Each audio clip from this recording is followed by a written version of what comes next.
Bien, muchachos, soy el profesor Peter Cuyán. Vamos a entrar a este módulo que es el tema relacionado con los organismos financieros internacionales o llamados también multilaterales, ¿no? Es evidente que el orden económico va a cambiar mucho a partir de la posguerra, ¿no? Evidentemente la Segunda Guerra Mundial trajo consecuencias tanto económicas, políticas, sociales sobre el capitalismo, sobre todo el mundo liberal.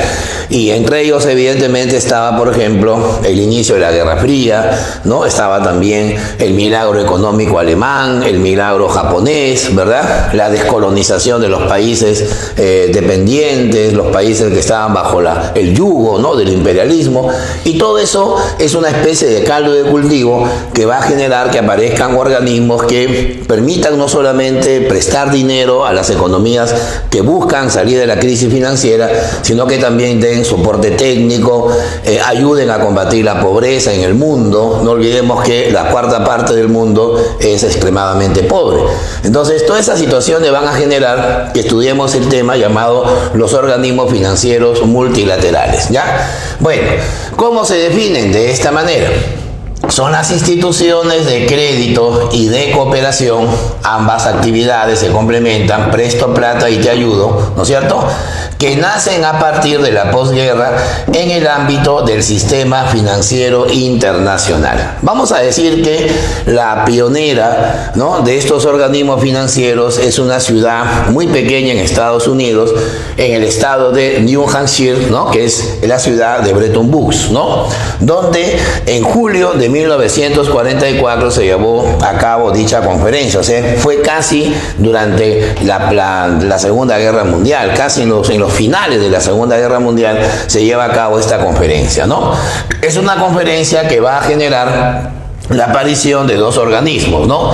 El primero llamado el Fondo Monetario Internacional y el que hoy llamamos el Banco Mundial, pero que nació con otro nombre, nació como el Banco Internacional de Reconstrucción y Fomento, porque justamente buscaba, ¿no?, reconstruir mediante los créditos a la devastada Europa, ¿no?, luego de la Segunda Guerra. Bueno, empecemos con el Fondo Monetario Internacional, el temido FMI, ¿no? Recordemos que, bueno, hace 30, 40 años atrás, cuando nuestro país vivió pues una recesión de casi 15 años, siempre en las paredes de las calles limeñas y en casi todo el Perú, siempre se ponía Fondo Monetario Internacional.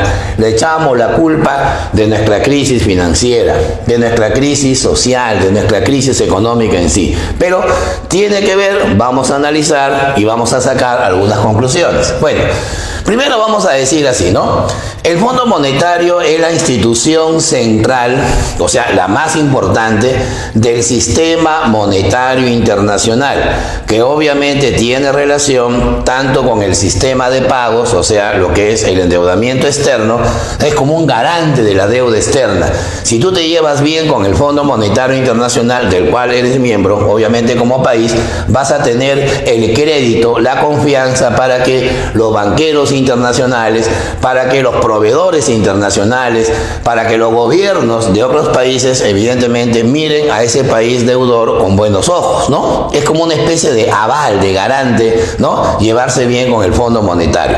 Por eso decimos, es la institución central del sistema monetario internacional, que va obviamente a dar garantía al sistema de pagos y también la estabilización de los tipos de cambio.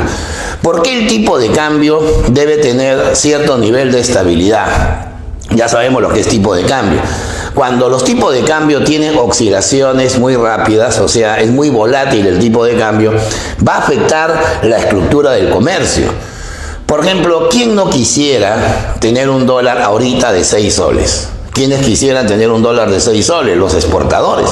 Porque el exportador, al tener un dólar de ese precio, prácticamente va a ver que su producto en el exterior va a bajar de precio casi al 50%, ¿no? Porque es casi el doble de lo que cuesta ahorita.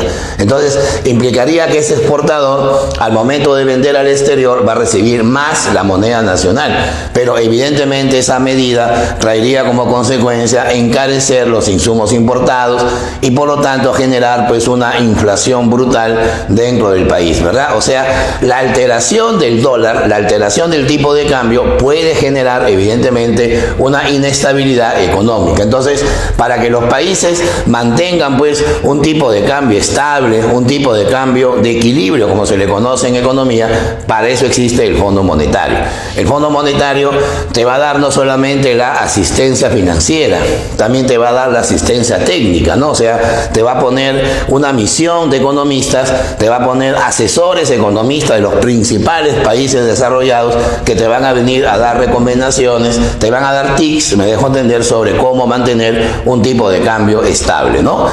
Yo recuerdo que en el año 1989, cuando García Pérez era todavía presidente de su primer desastroso gobierno, cuando estábamos en hiperinflación, vino una misión del Fondo Monetario.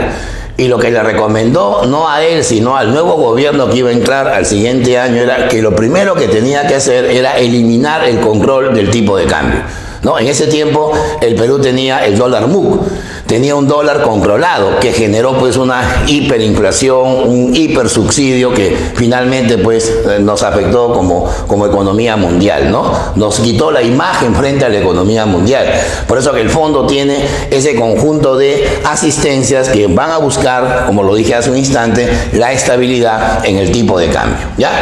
Bueno, justamente la sede del Fondo Monetario se encuentra en la ciudad de Washington, ¿ya? Al igual que el Banco Mundial.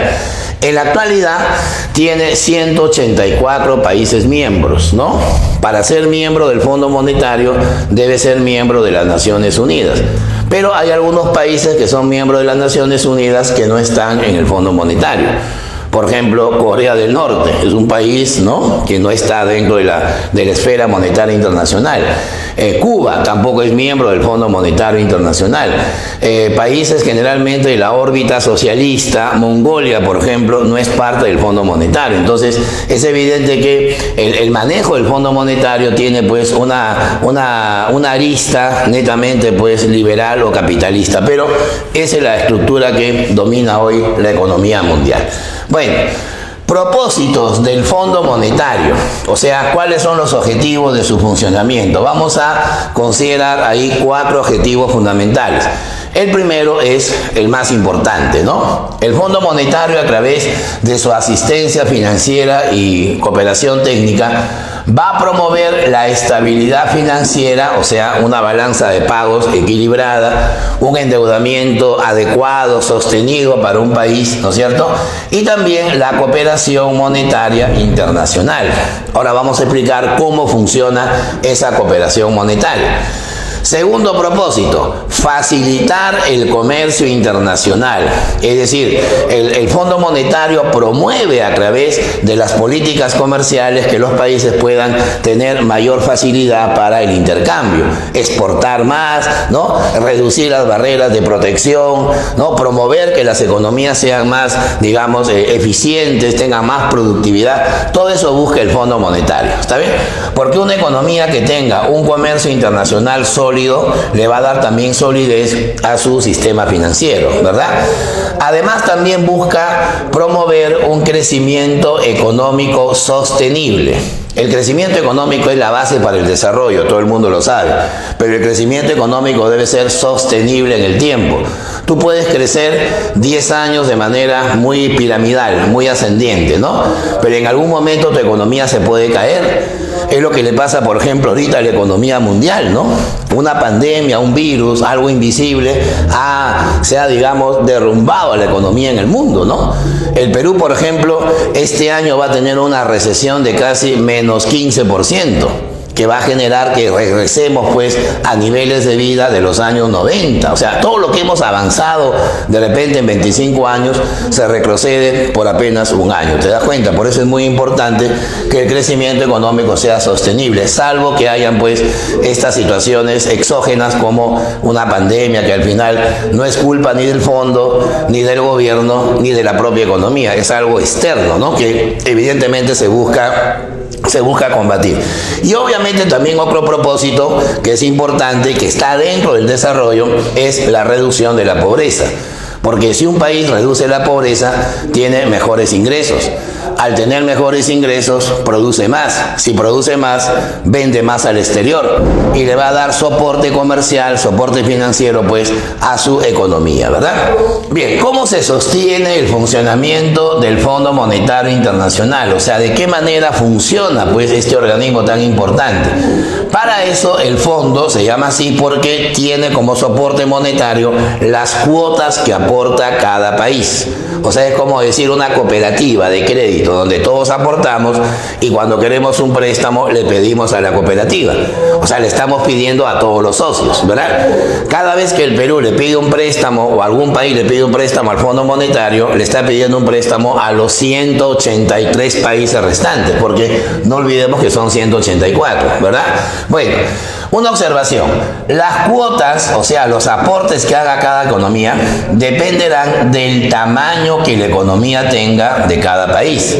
Bueno, profe, no entiendo cómo es eso del tamaño, que el país más extenso aporta más. No es así, sino que el aporte dependerá de la capacidad comercial, la capacidad financiera, la capacidad, pues, hasta podemos decir bélica que un país puede tener. Es evidente que los 5 países del capitalismo que más aportan a este organismo van a ser, pues, Estados Unidos, va a ser, Francia, va a ser Canadá, ¿no es cierto? Va a ser, pues, el Reino Unido, va a estar Alemania, como los países que tienen el mayor sostén de las cuotas, ¿verdad? El Perú, pues, no va a tener la misma cuota que Alemania, pues, porque somos una economía inmensamente pequeña, inmensamente reducida frente al tamaño económico de Alemania. Hay una diferencia fundamental. Digamos que el Perú está en el puesto 62 de los 184 países. O sea, para el Fondo Monetario estamos, ¿no?, casi ya empezando el segundo tercio de países en el mundo. Por lo tanto, nuestra cuota es menos que la cuota que dan los 61 países que están más arriba, ¿no? Bueno, ¿cómo es la figura? ¿Cómo es la cuota de cada país? El 25%, o sea, un cuarto de la cuota, se da en dólares, en moneda extranjera, básicamente divisas. Pero mira, las 3/4 partes se tienen que aportar en oro, ¿ya? O sea, en este caso en oro monetario, en lingotes, en barras, ¿no? ¿Por qué el oro? Porque el oro es un metal que con el tiempo nunca pierde valor, o bien lo mantiene o bien se incrementa, pues sí. En cambio, el dólar, el euro, la libra pueden devaluarse, pueden depreciarse y eso le quita estabilidad a la economía del fondo. Por eso que el fondo se asegura y te dice, ¿no?, de cada 4 dólares, 3 tienen que ser en oro físico y un dólar tiene que ser en moneda corriente, ¿verdad? Esa más o menos sería la proporción. Pero tú dirás, profe, o sea que la moneda del fondo es el dólar. No es así. Como son 184 países diferentes, es evidente que el aporte de cada país va a ser en su propia moneda. A ver, un poquito que recordemos algo de cultura económica. Nicaragua, su moneda se llama, si mal no recuerdo, Córdoba. O sea, Nicaragua aporta córdobas, ¿no? Panamá aporta balboas, Colombia aporta pesos colombianos, la India aporta rupias, ¿no? Perú aporta soles, pero no es así. No vamos a aportar en la moneda local, porque sería, pues, una casa de cambio, ¿no?, el Fondo Monetario. Lo que se tiene que aportar son divisas, o sea, divisas fuertes. Y para esto, el fondo utiliza una unidad monetaria. Esta unidad se llama el DEG, ¿ya? DEG significa derechos especiales de giro, ¿ya? Los derechos especiales de giro es como una unidad de cuenta, es una moneda imaginaria que tiene el Fondo Monetario, pero que a la hora de cotizarse, a la hora de hacer los créditos, de hacer los pagos en el fondo, más o menos equivale a $1.50. A ver, un ejercicio. Si el Perú le dice al Fondo Monetario, préstame 100 DEG, el fondo no nos va a dar billetes que digan DEG, el fondo nos va a dar $150, porque cada DEG vale $1.50. Si hemos pedido 100 DEG, estamos pidiendo $150, ¿no? Igualito sería en euros, igualito sería en yenes, pero la moneda referencial es el dólar, ¿está bien?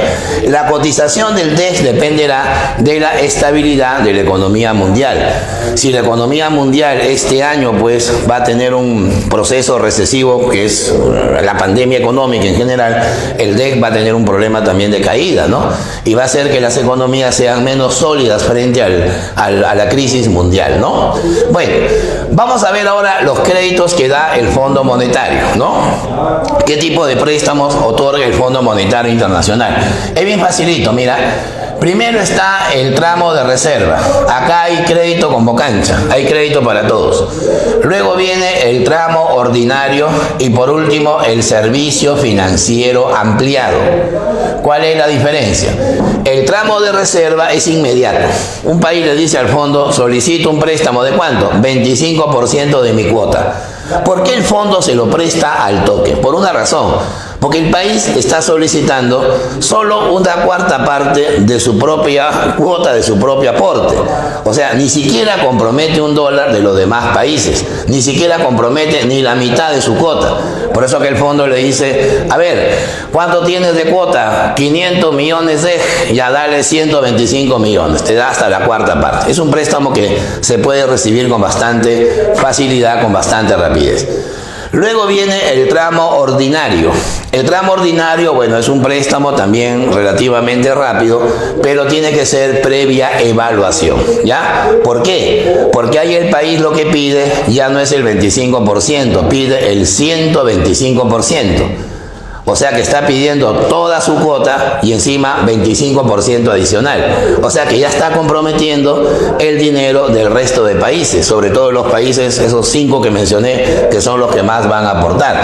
Eso significa que el fondo lo que hace simplemente es evaluar los resultados económicos del país.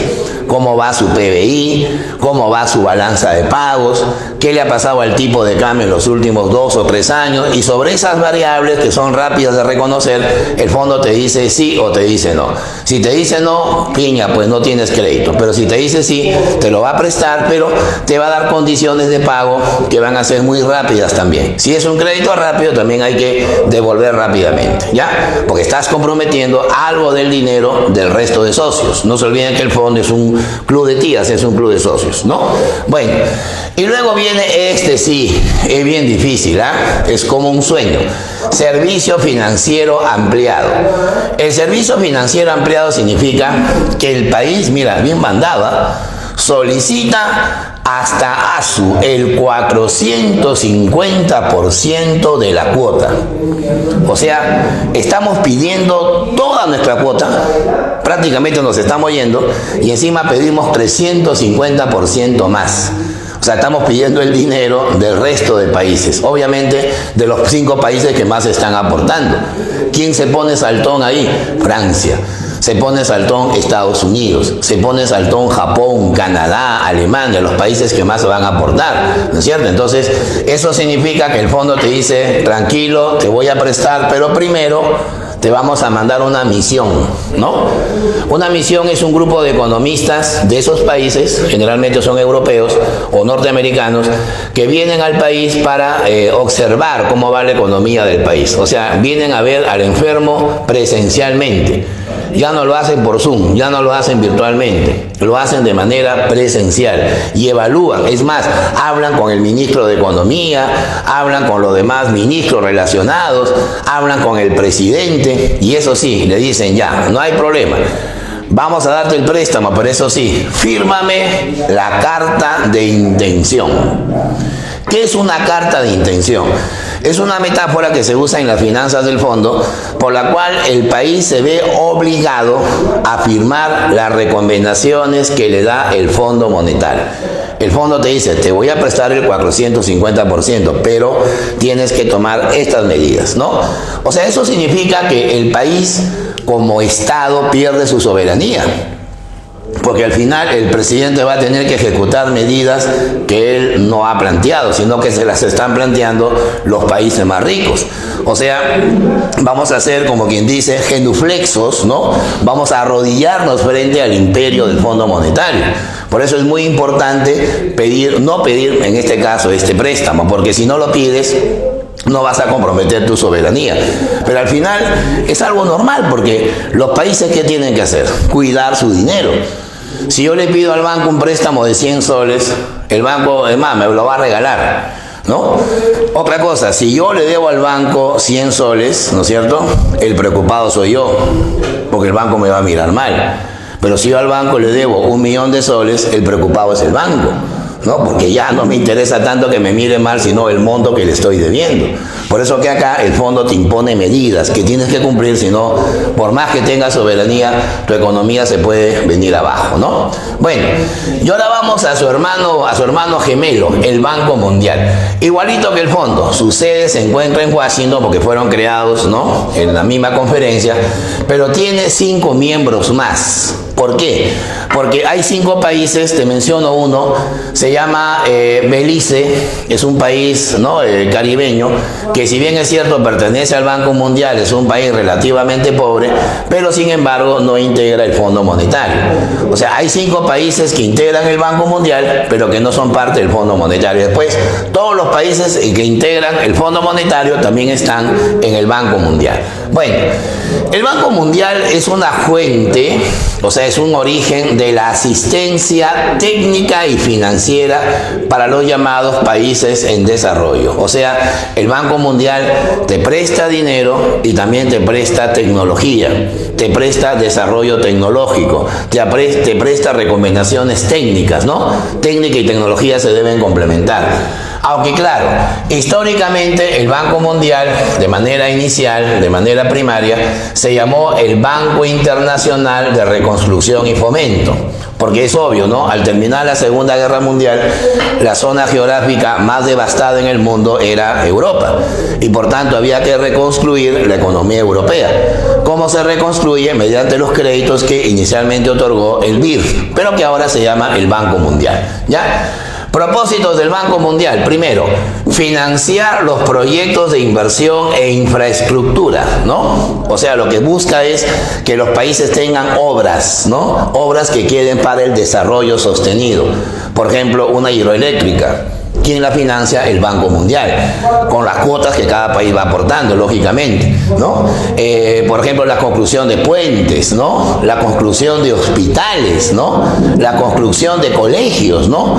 Infraestructura, un proyecto, por ejemplo, de irrigación, ¿verdad? Esos proyectos que son básicamente para capitalizar un país son financiados por el Banco Mundial. Y también el Banco Mundial busca combatir la pobreza mediante la ayuda financiera. O combatir la pobreza significa que el Banco Mundial no presta, sino te regala obras, te regala dinero, ¿no? Por ejemplo, en Catacaos faltan escuelas. Tú vas a ver colegio, institución educativa, ¿no? Javier Pérez de Cuellar, por decir, le ponen el nombre de lo que fue secretario de la ONU. Y ese colegio no lo hizo el Estado. Mejor dicho, lo hizo el Estado, pero con los recursos que donó el Banco Mundial. O sea, el Banco Mundial lo que busca es generar un desarrollo social más que un desarrollo financiero.